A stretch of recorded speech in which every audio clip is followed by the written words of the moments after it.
Hey everyone, today we're looking at continuity and discontinuity. Mostly we're looking at a lot of vocabulary, so let's jump right in. So first up, we have three types of discontinuities. First is a removable discontinuity, which really means you can just make the discontinuity go away with a single point that you could plug the hole. So whether or not f of c is defined or not doesn't matter. What matters is that you have some kind of hole. Second type of discontinuity is a step discontinuity, which looks just like the name implies. It's a step.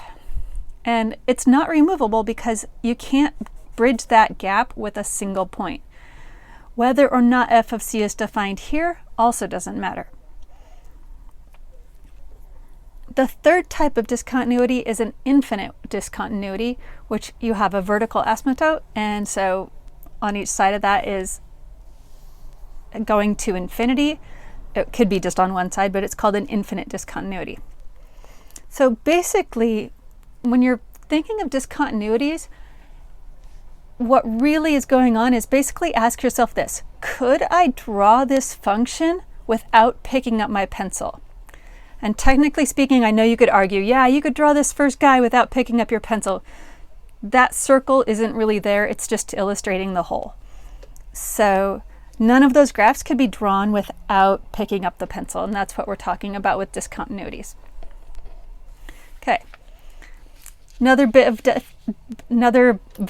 bit is a cusp, which is just the pointy bits, and we're continuous there, so that's kind of weird to put it along with the discontinuities, but whatever. The weird part is if we were looking at the derivatives, the derivative would not be continuous here, but that will come later. Okay, now the definition of continuity at a point. One thing we look at in this class a fair amount is things like definitions. Learning how to read a math definition and being able to break the pieces down is an important math skill, or math class skill, I guess. So function f is continuous at x equals c if and only if. I'm going to stop right there. If and only if, that is one weird phrase, and it really confused me for a very long time. I'm going to kind of make a little math paper move. The phrase if and only if is super confusing to a lot of people. Basically, it means you have a phrase that works both directions. You've seen if-then statements before, like if it's a square, then it's a parallelogram, which you have to keep the order that way. Now, if you have a statement that you can do your if-then in either direction, like if you live in Washington State, then Jay Inslee is your governor. Okay, well, that's true for me. So I can, check, that's true. And then switching the order around. If Jay Inslee is your governor, then you live in Washington State. Oh, that's true too.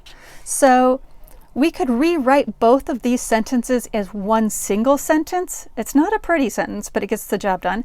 You live in Washington State if and only if Jay Inslee is your governor. It's really hard to come up with real life examples that work okay. But going back to the if square then quadrilateral, that doesn't work both ways. You can't say it's a square if and only if it's a quadrilateral, because that would imply if it's a quadrilateral then it's a square, which isn't necessarily true.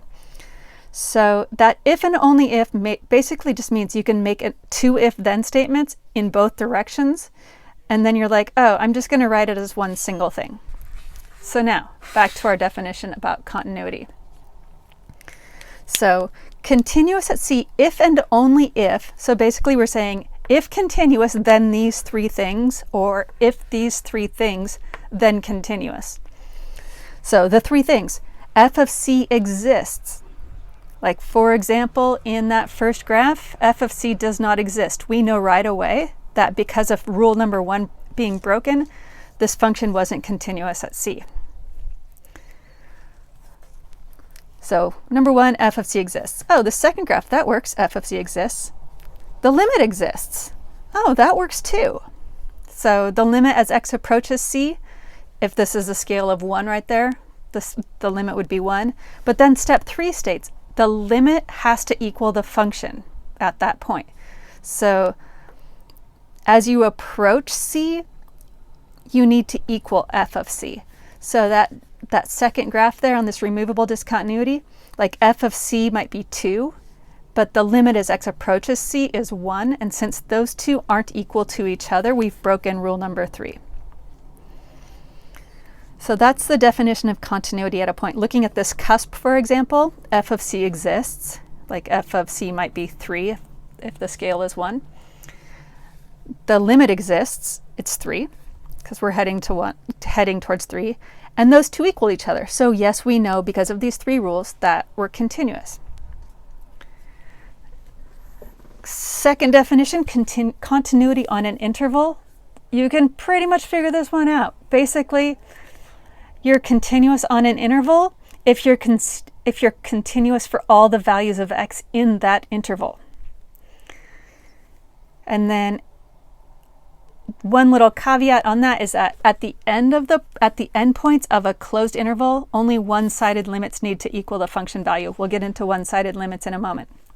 Let's talk closed intervals, because that's another big piece of vocabulary that's going to show up a bunch of times for us. So a closed interval is basically saying, like, include your endpoints. So you're saying all values of x between 3 and 6, including the 3 and the 6 itself. Versus an open interval would be something like 3 less than x less than 6, which you're saying all the numbers between 3 and the 6, not including 3 and 6.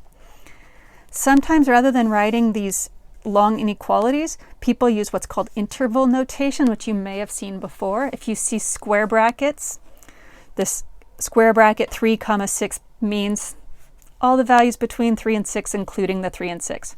Round brackets, and this is so confusing and weird, because that looks like the point x, like an x comma y. It's not, and you would only know that through the context of like where it was sitting. So that's a little bit weird. So you might see like in the open interval 3 comma 6. So you would know, oh, that's not an xy. So closed interval, open interval, include the endpoints, exclude the endpoints, that notation. Both of those things are going to come back multiple times. So here's our quick introduction on discontinuity and continuity and some definitions with that. Make sure you read the section that's on pages 45 to 49.